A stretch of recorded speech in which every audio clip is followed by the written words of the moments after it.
on peut gérer son business en travaillant un jour par semaine seulement dans l'opérationnel. C'est jamais un problème de personne, c'est toujours un problème de process. Parfois, on est notre propre manager toxique. Si tu penses que ça coûte cher d'embaucher un pro, imagine ce que ça te coûte d'embaucher un amateur. Il y a un truc que les entrepreneurs ne connaissent pas, c'est la valeur de leur temps. Bonjour à tous et bienvenue dans ce nouvel épisode de Marketing Square. On parle aujourd'hui du cauchemar de l'entrepreneur, l'opérationnel. Je suis avec Romain Collignon, il est le fondateur du Mastermind Squared. Il est aussi le cofondateur d'une boîte qui s'appelle Fractional et qui place des COO à temps partagé. Romain, bienvenue dans Marketing Square. Merci Caroline de me recevoir. Je t'interromps une mini-seconde pour te donner un bon plan pour te développer. Les impôts, tu les détestes et pourtant, ça pourrait être un super levier pour ton business. Sur Akazi, tu peux optimiser ta fiscalité sans te ruiner à partir d'une centaine d'euros par mois. C'est un outil clé en main qui va te faire gagner du temps, autant sur ta comptabilité que sur tes déclarations d'impôts, ton optimisation fiscale. Tu peux le connecter directement avec ta banque. Tu peux gérer tout au même endroit, au même moment. Et le mieux dans tout ça, c'est qu'il gère tout pour toi. Rendez-vous sur akazi.io ou clique sur le lien en commentaire, tu m'en diras des nouvelles.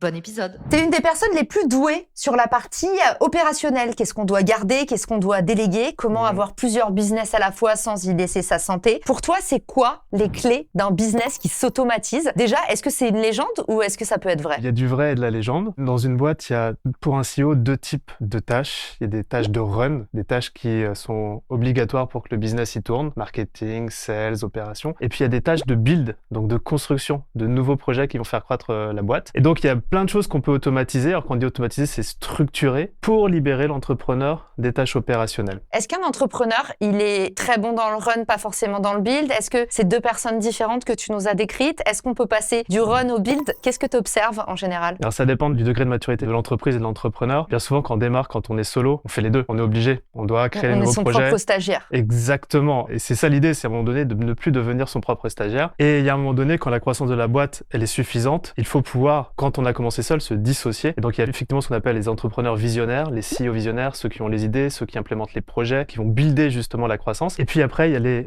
COO, donc on va dire les intégrateurs, des entrepreneurs qui eux sont focusés sur l'interne de la boîte et qui vont gérer le run, qui vont structurer, qui vont mettre en place les systèmes, les process, gérer les équipes pour faire tourner la boîte. Eux, tu les places à temps partagé, c'est pas un peu contre-intuitif de gérer l'opérationnel à temps partagé? C'est pas une des fonctions les plus finalement vitales de la boîte? Alors le côté à temps partagé, il faut savoir qu'il y a trois types de délégation. Il y a la délégation des tâches, des responsabilités et des décisions. Et au final, on se rend compte que dans une boîte, prendre des décisions ou même des responsabilités, on n'est pas obligé d'avoir quelqu'un à temps plein pour faire ça. Par contre, effectivement, un CEO à temps partagé va s'entourer d'une équipe à qui il va pouvoir déléguer des responsabilités, des tâches bien spécifiques, du run de quotidien. Mais si un CEO faisait toutes les tâches quotidiennes, etc., il n'investisse pas son temps de la meilleure manière. Toi, tu dis qu'aujourd'hui, on peut gérer son business en travaillant un jour par semaine seulement dans l'opérationnel. Chez Squared aujourd'hui, je passe, alors dis une journée, des fois même une demi-journée par semaine sur ces tâches de run, sur cet opérationnel. On a vraiment une méthode que j'ai appliquée et qu'on applique aussi avec nos clients qui consiste à centrer la boîte sur l'entrepreneur et se dire qu'un entrepreneur, il a tout un tas de tâches,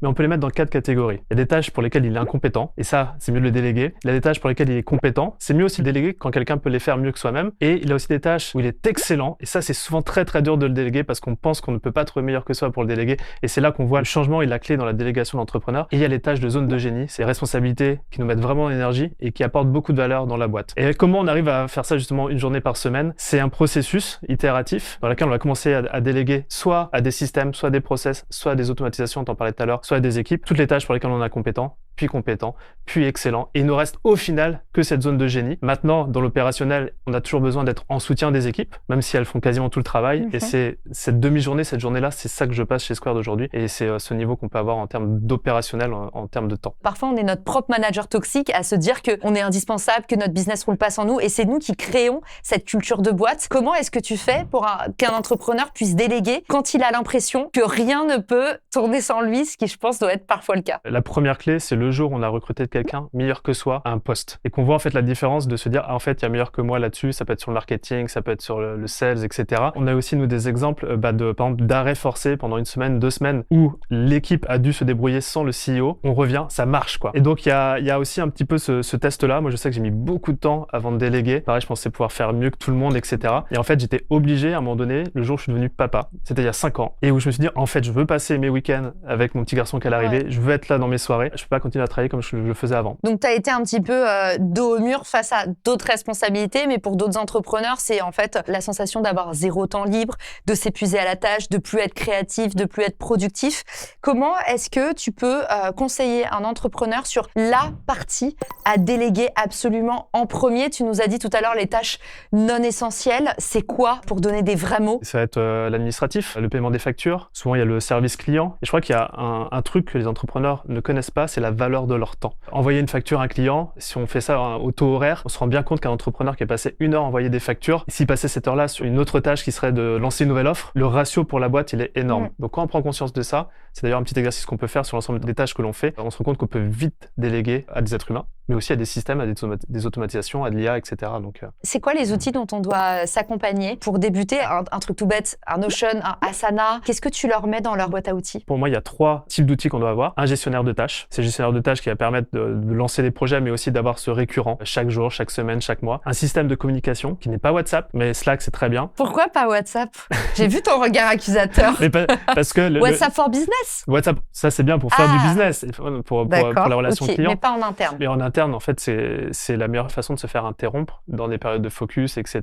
Et après, il faut un outil de gestion de documentation. Donc un Google Drive, par exemple, c'est parfait. Je sais que, par exemple, nous, sur Slack, on l'utilise juste quand il y a un truc à résoudre sur le moment. Sinon, en fait, Asana, et Notion peut très bien le faire aussi, c'est notre façon aussi de communiquer au sein même d'une tâche. Il y a une question sur le management qui me taraude encore. C'est un peu lié à cette problématique de recrutement. Comment est-ce que tu arbitres sur freelancing, CDI, CDD? Ça, c'est un petit peu, pour moi, la contrainte, c'est déléguer, oui, mais avec toutes les formes de contrat, on a vite fait de flipper, de se dire, mais attends, est-ce que ça me prend pas toute ma marge de déléguer ceci ou cela? Comment est-ce que tu aides les entrepreneurs à créer un peu leur système de délégation? Enfin, nous, je sais qu'on recrute toujours en imaginant le long terme. Et c'est pas parce qu'on va avoir un contrat freelance, etc., qu'on s'imagine pas avoir une collaboration long terme. Quand même, tu sens que ça peut devenir un CDI. Nous, par exemple, l'événementiel chez Square, c'est quelque chose qui est très important. On n'a pas envie de perdre la connaissance ou même de changer régulièrement. Mais on commence par un freelance pour déjà tester. Et après, t'as aussi, et ça, moi, je l'ai découvert, on a Laurie dans l'équipe qui est en CDI chez nous, mais à temps partagé. Donc, elle est 3 jours chez nous et 2 autres jours dans une autre boîte. Mais elle est en CDI. Donc ça aussi, c'est une alternative. Des fois, on se dit CDI, c'est plein temps. Et pourquoi, du coup, cette organisation? Parce qu'elle est sur un pôle administratif et financier et qu'on n'a pas besoin de quelqu'un à plein temps, tout simplement, sur cette mission-là. Ok, mais tu l'as quand même pris en CDI? Parce qu'on a besoin de ce rôle tout le temps, en fait. D'accord. Pourquoi pas du freelance? Ça aurait pu être du freelance. Je sais pas si tu as lu le livre de Reed Hastings qui s'appelle Une règle, pas de règle. C'est sur la culture d'entreprise Netflix. Il parle de la stratégie de la rockstar et dit en fait, arrêtez de vous battre pour recruter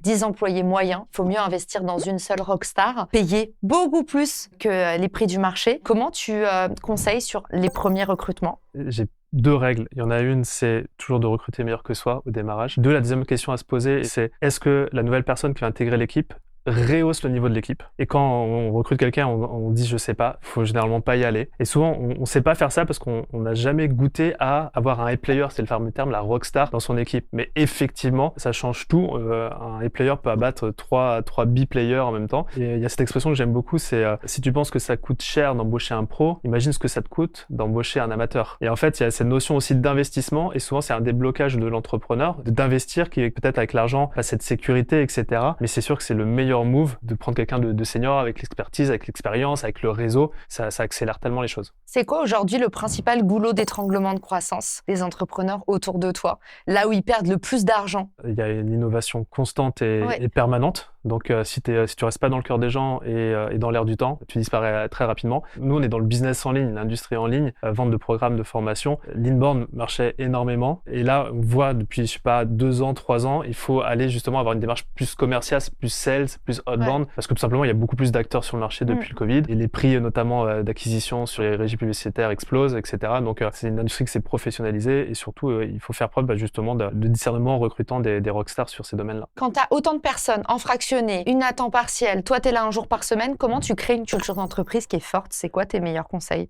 Premier conseil, c'est un livre, si tu l'as pas lu, que je te conseillerais de lire, qui s'appelle Vivid Vision, de Cameron Herold. Il est sur ma liste désormais. Il est sur ta liste, très bien. Et c'est de pouvoir aussi projeter l'équipe, et ça c'est le rôle du CEO, et l'embarquer sur qu'est-ce que va devenir la boîte. Ça, c'est une des facultés de l'entrepreneur, de pouvoir voir dans le futur et de pouvoir embarquer les équipes. On est responsable en tant que CEO de la culture de la boîte. La culture, c'est quoi? C'est la vision, je viens d'en parler, la mission, c'est pourquoi on se lève chaque matin, et les valeurs de la boîte. Et moi, je pilote toute la boîte avec les valeurs cœur. C'est-à-dire que je vais valoriser un collaborateur on a un petit rituel le vendredi soir sur Slack où on met en avant des collaborateurs pour des choses qu'ils ont fait dans la semaine. Et moi, je mets toujours parce que valeur cœur un tel. On a une valeur cœur, par exemple, de l'énergie dans chacune des interactions. En félicitant sur les valeurs cœur, on crée une culture de boîte, etc. Et ça permet justement d'avoir une autonomie dans les décisions des collaborateurs parce qu'ils savent que si quelque chose qu'ils vont faire respecte une des valeurs de la boîte, c'est dans l'ADN, on sera toujours bon. Comment est-ce que tu croises valeur cœur, mission, vision avec la réalité des objectifs, la rentabilité de la boîte, le Scorecard, tableau des scores. Okay. Et justement, tu vois, tous les lundis, quand on a nos réunions, que ce soit avec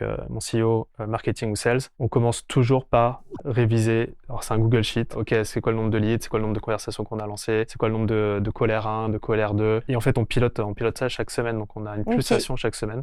Hyper carré. Très carré. Mais au moins, ça permet de savoir, OK, tiens, qu'est-ce qui s'est passé cette semaine? Ah, il y a ça qui a fonctionné, génial. Hop, feedback loop. Et on remet ça dans le process. Donc, soit il y a un truc qui a complètement pas marché.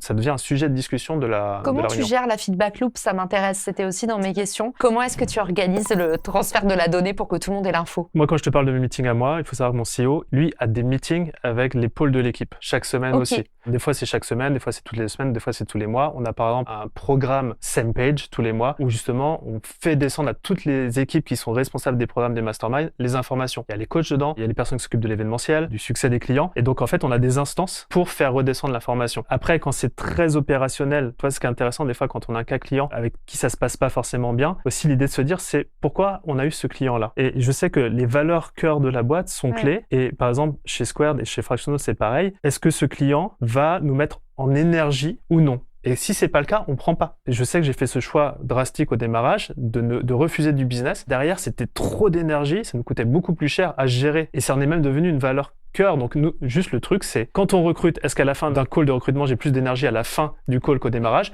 Et quand on fait un call de vente, c'est exactement la même chose. On passe à la section ping-pong. Est-ce que tu connais le principe de cette section? J'ai un très bon revers. Je fais le service, tu gères le revers. Si tu dois choisir une seule tâche à faire en tant que CEO chaque semaine, laquelle est la plus essentielle? Une tâche, c'est checker le scorecard. La scorecard, en fait, tout le monde la remplit ou il y a que 2 top people, c'est descendant? Non, en général, chaque collaborateur est responsable d'un chiffre. Ça, c'est une bonne. Ouais. Un seul chiffre. Ouais, il peut choisir lequel? Non. Parce que moi, j'ai plein d'idées. non, un seul chiffre. Mais en tout cas, moi, ça serait de regarder ça parce que pour moi, c'est le pouls, la pulsation du business. Ça permet d'avoir en un snapshot le pouls. Si tu sens que tu retombes dans l'opérationnel contre ton gré alors que tu voulais déléguer, comment réagis-tu pour sortir de l'entrave? Il faut que tu mettes une deadline, c'est opérationnel. C'est juste pas se dire « Ah, j'ai récupéré le truc à jamais ». Deadline et passer le maximum de temps à ce que ce problème de revenir dans l'opérationnel ne soit plus. Ton équipe t'appelle constamment pour des sujets mineurs alors que tu essayes de te concentrer sur la stratégie. Que fais-tu? Ça n'arrive jamais. C'est vrai, ça n'arrive pas? Ça n'arrive pas. Mais comment ça, tu le mets? C'est au niveau de l'onboarding que tu mets ça au clair? T'es jamais sollicité sur des trucs Non, les sujets auxquels on discute avec moi, c'est toujours le lundi matin, grosso modo. Les résultats stagnent malgré tes efforts de délégation. Comment tu identifies la contrainte? Tu nous as un petit peu répondu tout à l'heure. C'est quoi les bonnes questions à se poser quand on stagne? Alors quand on stagne, en fait, le mieux, c'est de discuter avec des entrepreneurs qui sont juste un peu avancés que nous. Parce qu'en gros, eux, avec leur perspective, ils vont se voir quelques mois, quelques années plus tôt, mais ils vont pouvoir t'indiquer potentiellement c'est là qu'est ta contrainte. D'où les masterminds. Un collaborateur te demande ton aide pour une urgence en plein milieu de la journée. Mais là, c'est Romuald, par exemple. Qu'est-ce que tu fais? Alors, si c'est Romuald, mon CEO... Il écoute, on lui enverra cet épisode.